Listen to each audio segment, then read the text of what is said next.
Before we get into details on NoSQL data stores and how they achieving consistency in the object replication, I want to briefly recap a few concepts from traditional database management systems regarding concurrency control. So concurrency control addresses the problem of dealing with concurrent read-writes on the same data. We have seen in database systems the concept of conflict serializability and so on. Transactions are the concept to encapsulate a batch of commands, and you want to achieve in the end an execution order of the individual actions within these transactions in an interleaved manner. However, they should behave like they are serial. There's this funny video you can all watch. Usually I show this in the lecture hall, but well, not possible now. This is like a funny but still interesting recap of concurrency control. In traditional database systems, you all have heard about the concept of ACID transactions. So atomicity, consistency, isolation, and durability. Isolation means that transactions should work with a system as if they're the only transaction. Atomicity means transactions executed entirely or not at all, and so on. Right? You have all seen that in undergraduate courses or more advanced courses. Traditionally, when you're looking in database systems, how to achieve these isolation property is done by locking. At least there's one approach, is done by locking. There are also other approaches. In locking, primarily, we discussed the two-phase locking protocol. So if you have here on the x-axis the time proceeding, here on the y-axis you have the number of locks, and you're looking at one specific transaction, then two-phase locking has two phases, one growing phase and one phase where the number of locks is then, let's say, going down. And the rule is that once the first lock has been given back, so released, there cannot be any more lock request by this individual transaction. We can, of course, build also a database system in a distributed environment. Then we have distributed protocols for two-phase locking and also for commit, the popular or the famous two-phase commit and so on. Or we can also use Paxos as a commit protocol for higher reliability compared to two-phase commit. So we will not go into these details here because we're not interested in discussing distributed database systems, but specifically NoSQL key value stores and the technology behind these. If you attended courses like middleware, you have seen probably also how a distributed execution monitor looks like. So we have here transaction manager and so on, and these individual components, they're talking to each other, they're installed at different machines in the network, and they're making sure that the execution in a distributed environment, in a traditional distributed database system, are operating as they should. There's also timestamp-based ordering, not to confuse with what we have discussed earlier with Lamport timestamps. Here in timestamp ordering, every transaction gets a timestamp assigned, and this timestamp imposes the ordering of the individual transactions. In looking at the schedule of these transactions or these commands, then you see a read-write operation on a certain data record is leaving the timestamp there, and by looking at this timestamp we can resolve conflicts.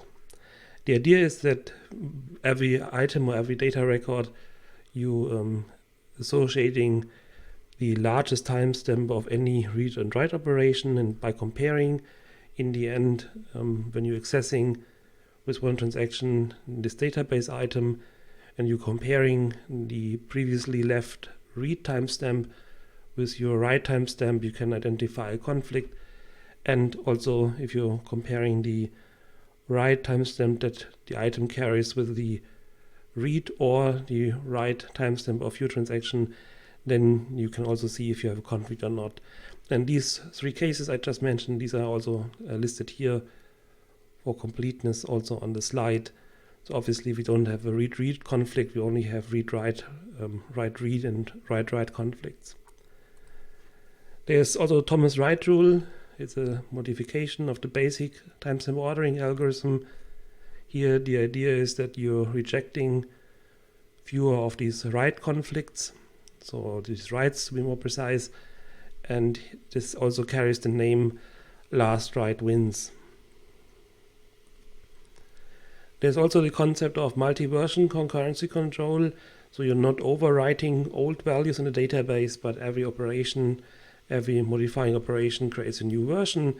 Transactions then have a timestamp of the beginning, and whenever you have a transaction reading, you can do that immediately. There's no locking going on, and you're reading the value that was present at the timestamp of the creation of the transaction.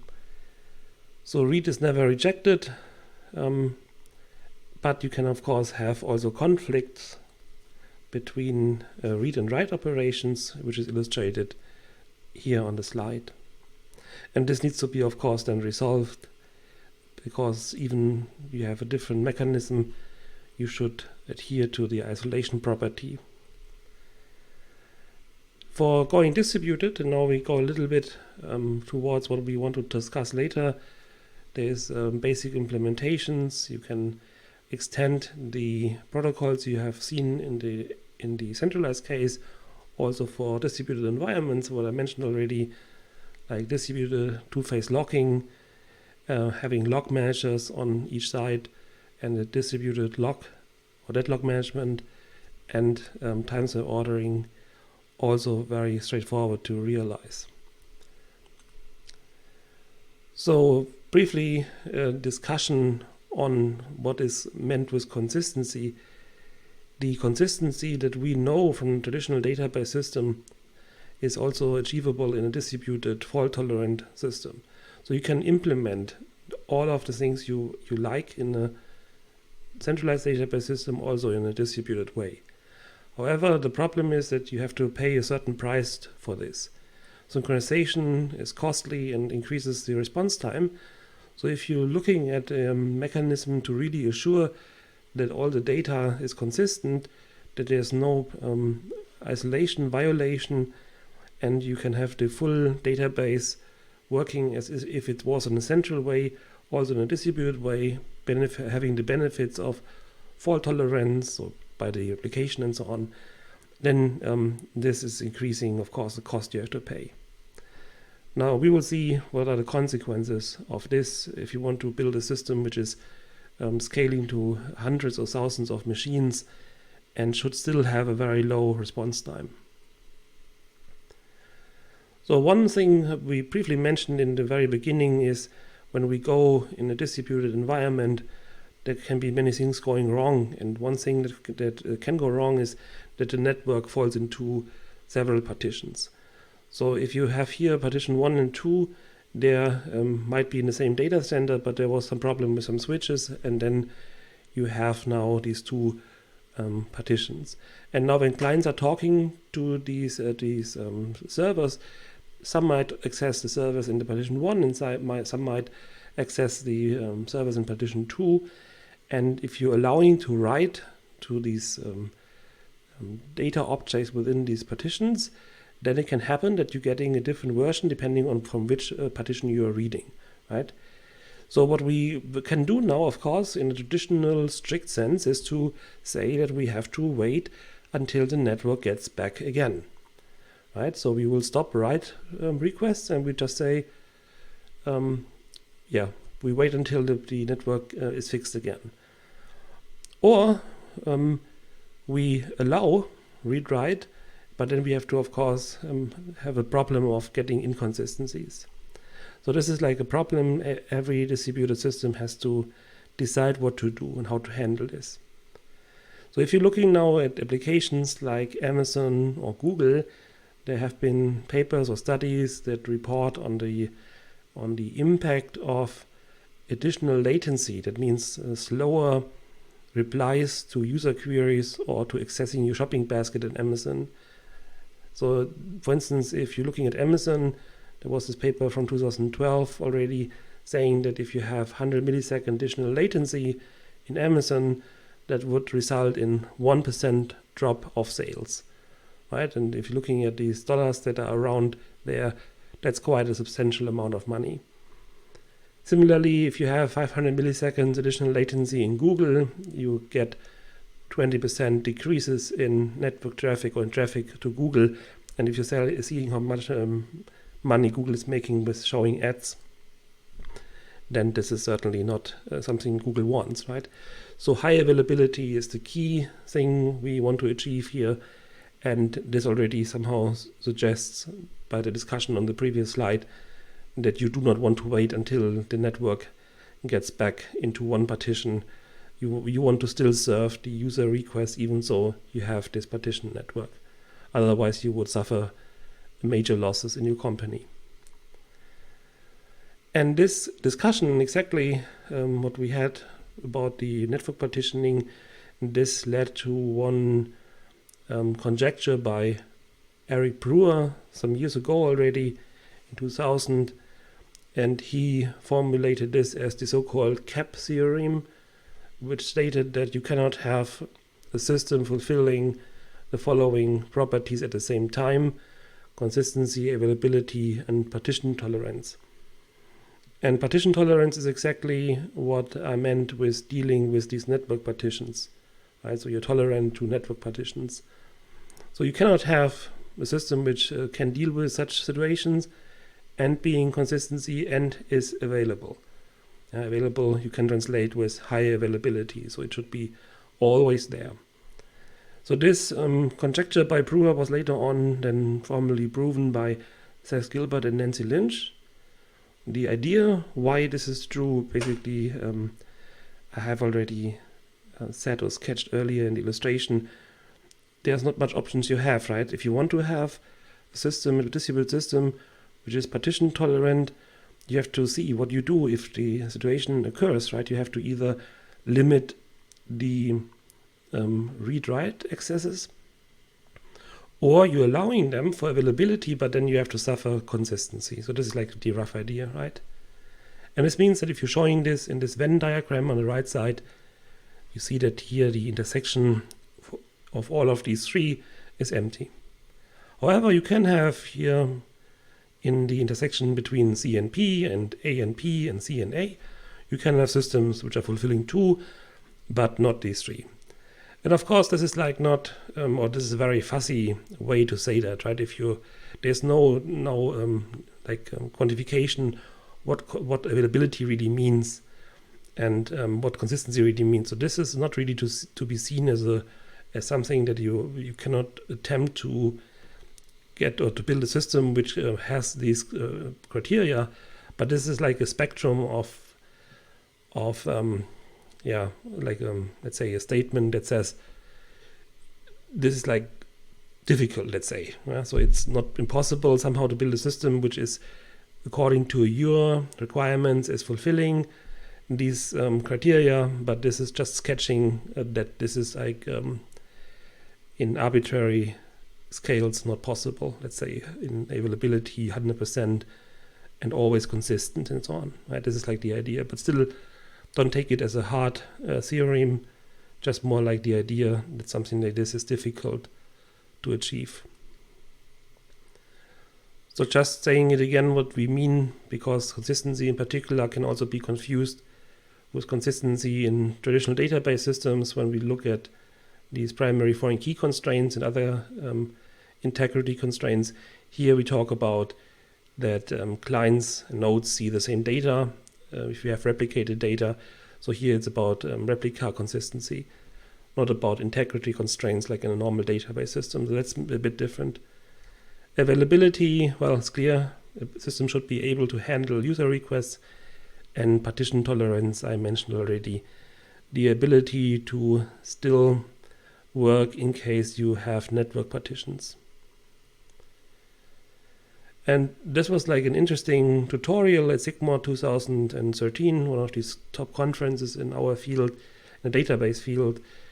There was some the tutorial, and the tutorial presenters were showing this text here, and the text would say, well, I don't want to read it entirely, but you see when your communication failures break all connection between two or more active segments of the network, so this is like our network partitions, then these isolated segments will continue, and it's difficult to somehow coordinate their activities. Hence, the database will become inconsistent, and this is unavoidable, right? And this is not Brewer's conjecture or the CAP theorem, but this was already discussed by Rudney and Goodman at the VLDB conference in 1977, right? So this is like much older than all these NoSQL hype discussions. And yeah, well, the proof of this, I don't want to say more, I mentioned already a couple of times. If the network falls into two partitions, discuss now what you can do in terms of availability versus consistency. So if you're looking at consistency and availability only, so you're building a centralized system, you don't care about partition tolerance then, this is of course possible, right? So we all know systems that are doing this, consistency and availability. For instance, a single-site centralized database system, right? So this is all fulfilling C and A here, falling into in the middle here. What about partition tolerance and availability?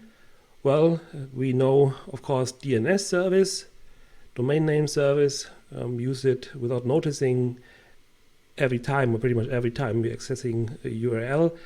Here we want to have, of course, high availability, and also the way this is organized is also like made for that you have the network partitioned and not always in sync.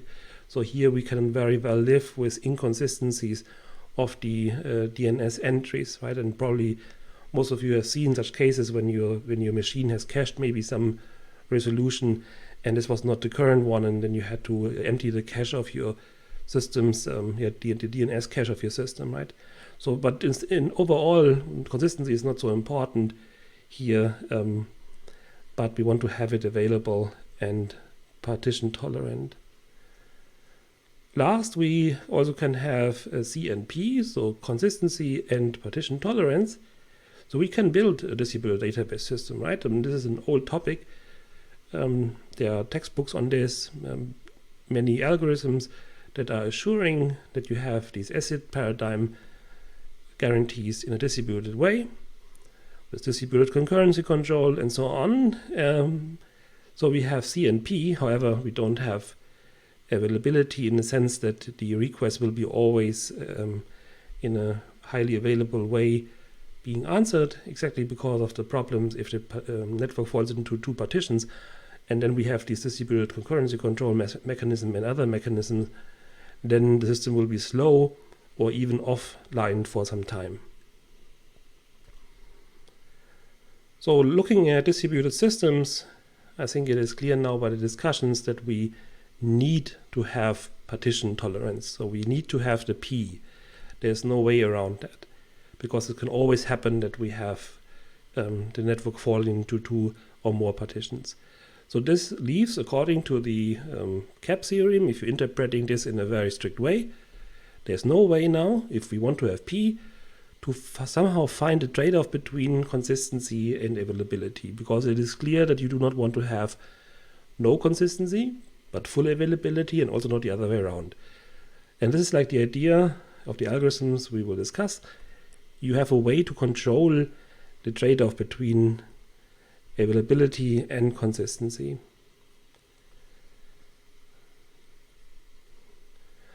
So why would such a weaker consistency be acceptable? If you're looking in a database system and you would say that the results you're getting there are not always, let's say, correct, and you can get some banking or stock market application, you cannot, of course, tolerate this. But there were arguments why, in some situations, the consistency, now in terms of the replica consistency, can be acceptable. And one idea, or some ideas why this could be acceptable, is that if you're looking at some databases, let's say maybe not banking applications, but other databases, some databases behind registrations of websites and so on, then there might anyway be some inconsistencies. There might be invalid data entries, there might be some bugs, there might be duplicate requests or disk errors and so on, leading to inconsistency. So why would you be so picky about the consistency regarding here this cap consistency? In any case, you have inside the data also some problems inherently, not coming from the database system, but from the data itself. If you look at different isolation levels that we also discussed in the database lecture, you could also assume or guess that these errors due to weaker isolation levels are not frequent, right? So why would you then require this hard consistency guarantee in case also for these weak isolation levels the errors are also not so severe, depending of course on the application. And then when database consistency matters a lot, there are also external control mechanisms. These here are found in this URL, so this is like not always my opinion here in this case at least, but these are only some guesses how I call them.